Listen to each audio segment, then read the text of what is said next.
Hello and welcome to Through the Bible with Les Feldick. An Oklahoma rancher and farmer, Les Feldick has been teaching homestyle Bible classes for 20 years in Iowa, Oklahoma, and Texas. Les Feldick's unique style of Bible teaching has made the books of the Bible come to life. When Les is teaching, it's so interesting that people say time just seems to fly by. And now, here is Les Feldick. Okay, it's good to have everybody back, and once again, we're just going to jump right into the Word because this time just seems to get away from us. So no announcements or anything. We're just going to go right back to Daniel chapter 2 and continue on where we left off in our last program, that politically now these great empires that Nebuchadnezzar saw in symbolic language, you might say, of the head of gold and the breast of silver and the belly of brass and the legs of iron, and then the final feet of that image made of iron and clay. And we pointed out how that politically every one of these empires will become more, how shall I put it, shall become weakened by the number of people involved in decision making. Now, we all know that we love democracy, and it's the greatest form of government that has ever brought on the scene, no doubt about it. But when it comes to getting something done, it's probably the worst that was ever conceived. Now, you see, when Christ sets up his kingdom, again, that's why it's going to be so glorious. It'll be a kingdom of one. He will have absolute power. There will be no confabs. There will be no consensus. It'll be a glorious kingdom. Now, had Nebuchadnezzar been a benevolent type individual, had he had the love and the graciousness of God, he could have had that kind of an empire, I guess. But no human has those kind of attributes. So Nebuchadnezzar, like any other great dictator, was a despot. He was a totalitarian.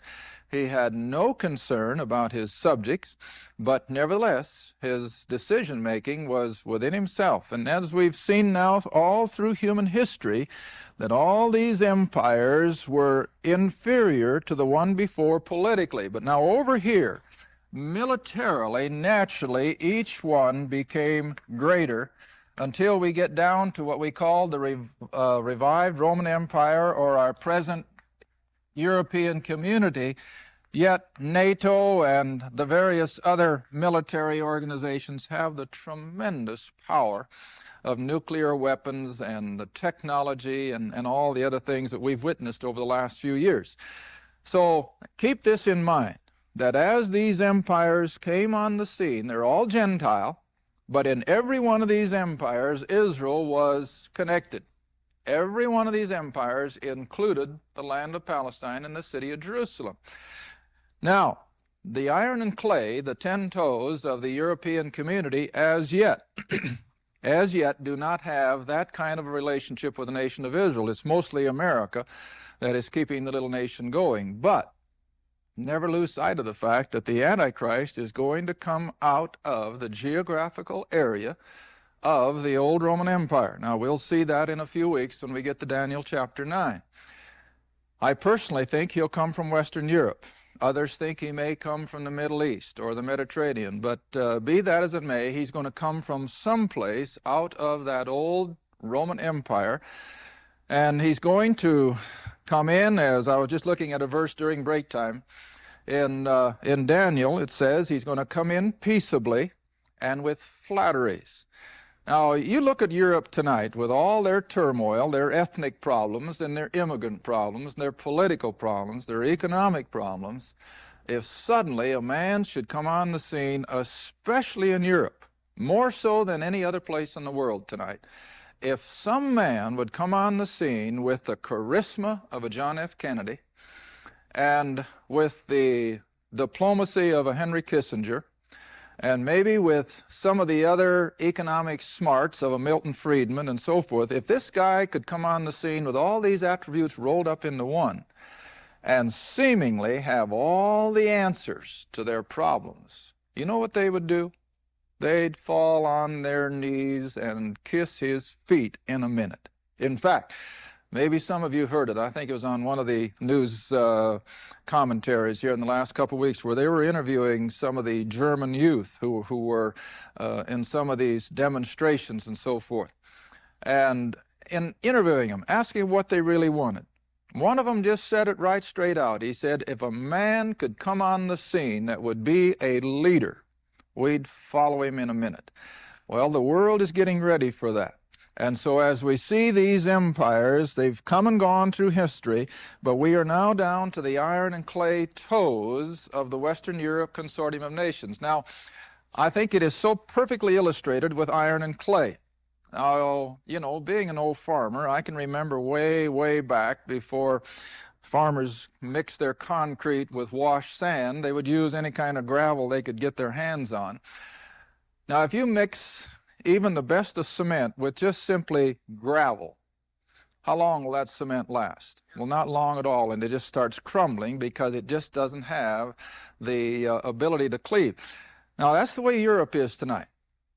You've got all these nations that over hundreds and hundreds of years, they've hated each other with a passion. That's why that's been a battleground for centuries.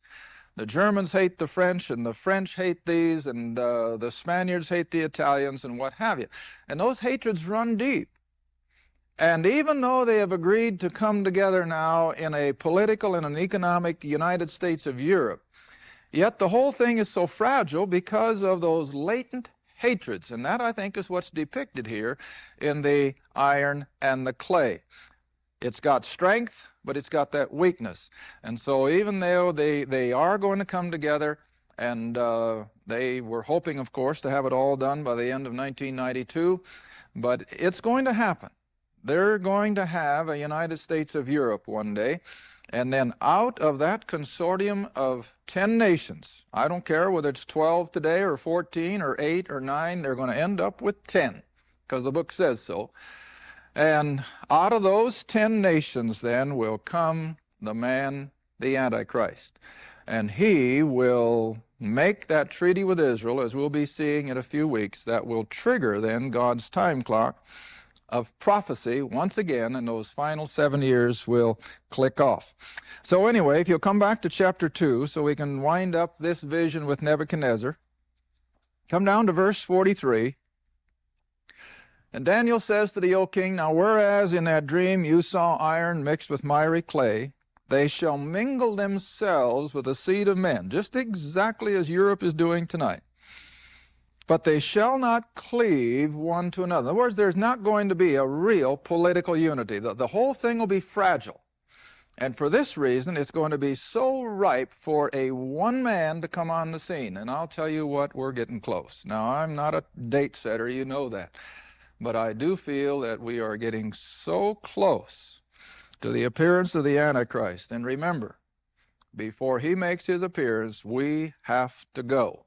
The Lord's going to be taking us out. We're not going to see him. I don't think we'll even be able to put a thumb on who he is. We may have some ideas. And, of course, those have come and gone, so we have to be careful. You don't just glibly say, well, I think he's going to be the Antichrist, because we don't know. And we're going to be gone before he comes. But when he comes, he's going to have the world literally falling at his feet. He's going to rule and reign for that 7 years. Satanically, it's going to be the most awful 7 years in all of the earth's history. I like to put it this way, the Holocaust of Nazi Germany will be a Sunday school picnic compared to those 7 years. And it won't be limited to just Europe, it'll be worldwide. But then now you come into verse 44. You see, the sovereign God is in control of the whole thing. You know, that's why I like to start in Genesis, you know, the plan of God for the whole age of history. It's all architecturally drawn up from eternity past. Nothing takes him by surprise. Everything is right. In fact, again, I was thinking on the way up, I know my wife sometimes wonders why I don't talk much on my way from home to Tulsa for these tapings, but I'm thinking a mile a minute. And, you know, it's just so hard to comprehend how that a sovereign God pre-planned everything that has happened, and yet he left man with a free will. Now that is hard to reconcile, isn't it? That a sovereign God lays it out, gives men and nations their free will, and they all meet at the end. I can't explain it, but I believe it, and you can see it happening constantly. I've often told my classes, you go back and you reread the history of World War II and how some of our great battles in the Pacific as well as in Europe hinged on a change of the weather. Now, that wasn't just accident. That was a sovereign God. And so it is here. All these things, yes, men are operating under their free will. They don't have any idea that God's got a thing to do with it. But he's got everything to do with it. And then look at verse 44. And in the days of these kings, in other words, when these 10 nations of Western Europe, headed up now by the Antichrist, have run their course of 7 years, in the days of these kings shall the God of heaven set up a what? See, there it is. What kingdom? Well, the same kingdom that we've been talking about from day one.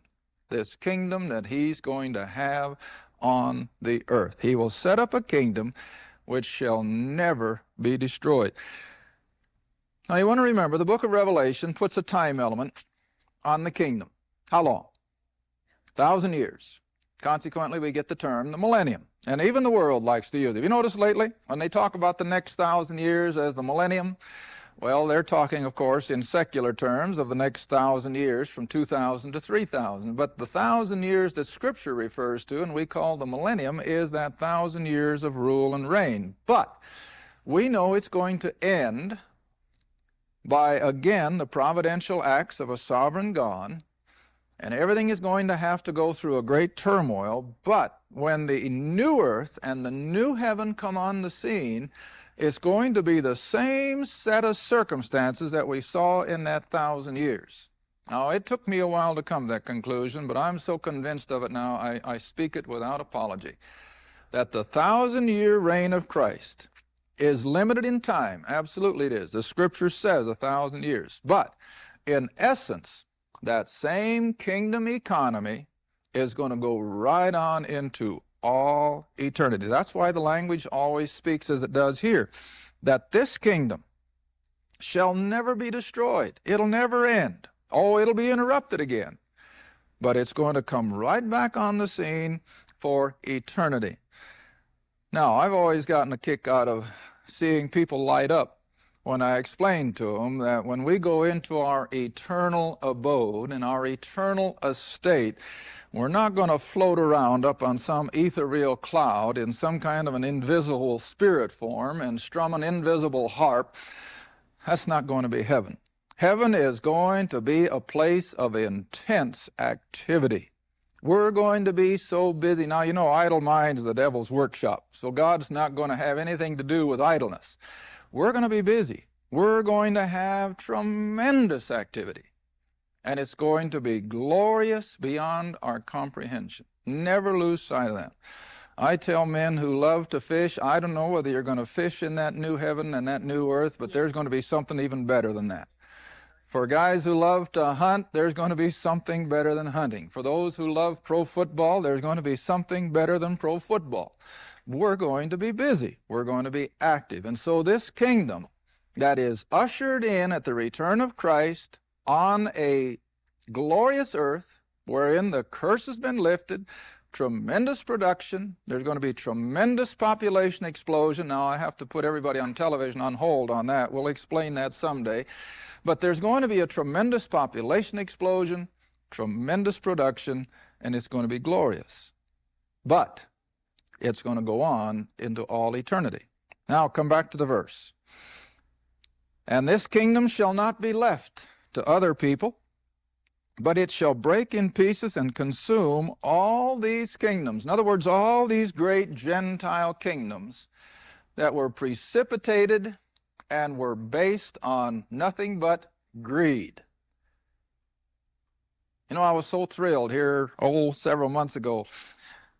We came out of our class here in Tulsa, and in the parking lot, one of the fellows said, Nancy, I think you were there when he said it. He said, I see it. I can see it for the first time in my life. Everything is based on greed. And you think about it. Everything. The whole ball of wax in which we're living today is based on greed. Every one of these empires, what are they based on? Greed. Little old Alexander the Great grew up in Greece, the poorest part of Greece, up in Macedonia. They didn't have a thing. But what started to gnaw away at him? Hey, I want more than this. And so the young fellow began to prepare himself, and he became the conqueror of the world. Why? Greed. Along comes the Romans, and they look at all the good things that those Greeks have got, all their beautiful architecture, all those smart philosophers, and what do they say? Hey, I want that. And boom, they go after it. Now, this is what scares me when they talk about disassembling our military. Hey, don't you know that the whole world sits out there and with that greedy look say, I wish we could have what those Americans have got? And you know what? If we'd let them have it, they'd take it in a minute. Because that's what the whole world is greased on, is greed, see? All right, now let's go on. Time is flying. Let's move on over to chapter 7. Now, I'm going to skip chapter 3 and 4 for the time being at least, and maybe even chapter 5, because most of you know it, you know the context, and you've heard sermons on it. Now, if you come to chapter 7, now Daniel has his own vision. And Daniel is going to see basically the same Gentile empires, only instead of seeing them come down the pipe as various metals of gold and silver and so forth, Daniel sees them as various wild beasts. But it's the same unfolding of history. Verse 1, in the first year of Belshazzar, the king of Babylon, Daniel had a dream and visions of his head upon his bed, and he wrote the dream and told the sum of the matters. And Daniel spake and said, I saw in my vision by night, and behold, the 4 winds of heaven, the east, the west, the north, the south. They strove upon the great sea. Now, for those of you who haven't marked it in your margin, you might want to do so now. The sea here, again, is a symbolic term for humanity. See, most of you know that. And so the 4 winds are just striving upon the mass of humanity. Even though at the time of Daniel there weren't that many. But nevertheless, it was still humanity. And verse 3, and 4 great beasts. Now here again, I'm always reminding my class people, don't let that word beast conjure up a vision of some 7-headed lion or anything like that. The beast term in Scripture is simply a government. It's just simply a government. Now, the reason God has chosen the word beast is because all these great empires, as we're going to see here from Daniel's point of view, are bestial in their behavior and again in their greed and in the way they treat their subjects. Now, I hope you all realize that all the way up through human history, unless you were fortunate enough to live amongst the very elite in the ruling class, what was life for the rest of the people? It was just existence. Most of them under abject poverty, slavery, oppression, and it wasn't until the Magna Charta that came out of England in about the 14th century, that delineated some human rights. Before that, there was no such thing. There was no such thing as human rights. But since the Magna Charta came out, we've had, at least in our Western civilizations, a semblance of human rights. But even amongst our Western civilizations, how many people aren't still living in a downtrodden state? We're not in any utopia. Now, we're certainly blessed as a nation, no doubt about it. But see, we've still got a lot of people that are groveling in poverty and have none of this world's goods. So anyway, Daniel sees these empires come out of the mass of humanity, bestial in their makeup. And he sees them in the same unfolding as Nebuchadnezzar did. Verse 4, the first one was like a lion. That's Babylon. Instead of the head of gold, Daniel sees him as a lion. And he had eagle's wings. And then he had no more than seen that come out of his dream, and he says, I beheld till the wings thereof were plucked. In other words, it was defeated, it fell.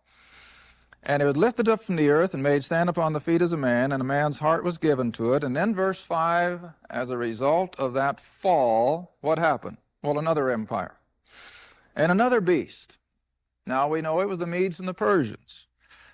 And it was like a bear. And it raised up itself on one side, and it had 3 ribs in the mouth of it between the teeth of it. And they said thus, devour much flesh. And so the Medes and Persians took over the then known world. Verse 6, now this is history. After this I beheld, and lo, another empire, another government, like a leopard. Now the leopard is one of the swiftest animals in the animal kingdom. And it depicts Alexander the Great, who was swift in his conquests. Alexander the Great could move his armies over territory that nobody else ever dreamed possible, and in less time. He was known for it. And so consequently, he's pictured as the leopard here. And it had upon the back of it 4 wings. Now, you remember I told you when we were studying over here that when Greece conquered the then known world, Alexander died, and who took over? 4 generals. Now, what does Daniel see? 4 wings. It's the same picture, that instead of having one great dictator such as Nebuchadnezzar, now this third empire is divided into 4. The beast also had 4 heads, see? 4 generals who ruled it, and dominion was given to it. And then verse 7, after the Grecian empire falls, up comes the Roman, and Daniel describes it as dreadful, terrible, exceedingly strong, and we know the Romans were. The Romans had control of the then known world over the general population like no other empire before it. Had great iron teeth. In other words, it was strong politically.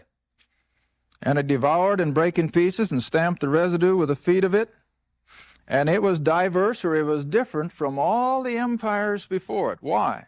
Because, like I said last week, it was the beginning of a democratic form of government that had never been dreamed of before. And then you have a semicolon. And then what's the last part of the verse? And it had 10 horns. Now you see, as we look back on history, that semicolon jumped about 1,700 years of time, because we're coming all the way from the Roman Empire, which ended between 300 and 400 AD, up to the present time, and the appearance of the European community as the revived Roman Empire. 10 horns. Now, the horns, again in Scripture, merely refer to kings. 10 horns. Now we got to go back to Revelation again. Revelation, since we're now dealing with the kingdoms that will be on the earth at the time of the tribulation, we picked this up in the last book of our Bible, because the book of Revelation is the roadmap of the tribulation for the most part. Revelation chapter 13. I didn't give you the chapter, did I? We were here last week when we looked at the religious leader, but now we're going to look at these 10 horns that will be the base of operation for this world ruler we call the Antichrist. And I stood upon the sand of the sea. What are we talking about again? The mass of humanity. And I saw a beast. What are we talking about? A government. Rise up out of the mass of humanity, and it has 7 heads and what? 10 horns. See how that fits with Daniel? 7 heads, 10 horns. Now, this isn't some 7-headed creature or anything like that. It's a consortium of nations. It's an empire. And upon his horns 10 crowns, and upon his heads the name of blasphemy, and the beast, this government, now it's going to be headed up in one man, remember, the Antichrist, was like unto a leopard, his feet like a bear, and his mouth like a lion. What does that tell you? What we just read in Daniel chapter 7. The very same things. Daniel saw Greece as a leopard, he saw the Medes as a bear, and he saw the Babylonians as a lion, see? Now John sees them in the same context. And the dragon, Satan, gave him, the Antichrist, the head of this final Roman Empire. The dragon, Satan, gives him his power, his throne, and his authority. And I saw one of his heads that were wounded to death, and his deadly wound was healed. Now, here again, I wish I had more time. A lot of people think that the man Antichrist is going to be shot or something, and then he's going to be brought back to life. I prefer to think that we're dealing with the Roman Empire. The Roman Empire was the one that suffered a deadly wound. It died, it collapsed, it faded off the scene. And here we see it coming up again. Now, if you think I'm stretching the point about Western Europe being a revived Roman Empire, hope I got time for this. Here about 2 years ago in Insight magazine was an article on the European community, written by a lady, and why I didn't cut it out, I'll never know, but I didn't. But she was describing all the ins and outs of Western Europe, exactly like I shared a week ago. Their hatreds, their problems, and so forth. And yet the potential. They have got the biggest potential for gross national product of anything on earth. But she ended her article with this statement. Now, she says, it may seem odd to think that these nations who hate each other can come together and make a United States of Europe. But she said, let me remind you that every one of these have been in an empire together once before, the Roman Empire. And that's the way she ended her article. And so even a secular writer can see that what we're having come out of Europe now is the very outline of that same old Roman Empire, just exactly as Scripture said it was. Then, I won't have time, but I just wanted you to see that here you have the same language in Revelation as you have in Daniel. You have the 10 horns. You have the aspects of his government is going to be bestial. He's going to have the power and the totalitarian exercise of it like Nebuchadnezzar. He's going to rumble over people like the old bear, the Medes and the Persians. He's going to have the swiftness. He's going to have the tenacity of the leopard empire of Alexander the Great. And he's going to have all the residue of the ancient Roman Empire with a seeming democracy behind it, but he himself is going to be absolute. So this whole thing is coming together perfectly. And the closer we come to it, the more we're going to see how accurate this book really is. And so the head that was wounded, I think, is the old Roman Empire. Now all of a sudden it's alive and well. It's on the scene. And so I say, watch Western Europe. Thank you for watching Through the Bible with Les Feldick, a weekly Bible study. If you would like more information about the Les Feldick Ministries, a Bible study in your area, or about this program, write to Les Feldick Ministries, Route 1, Box 760, Kinta, Oklahoma, 74552. That's Route 1, Box 760, Kinta, Oklahoma, 74552. Through the Bible with Les Feldick is viewer supported, and your gift is appreciated. Thank you, and be sure to tune in next time.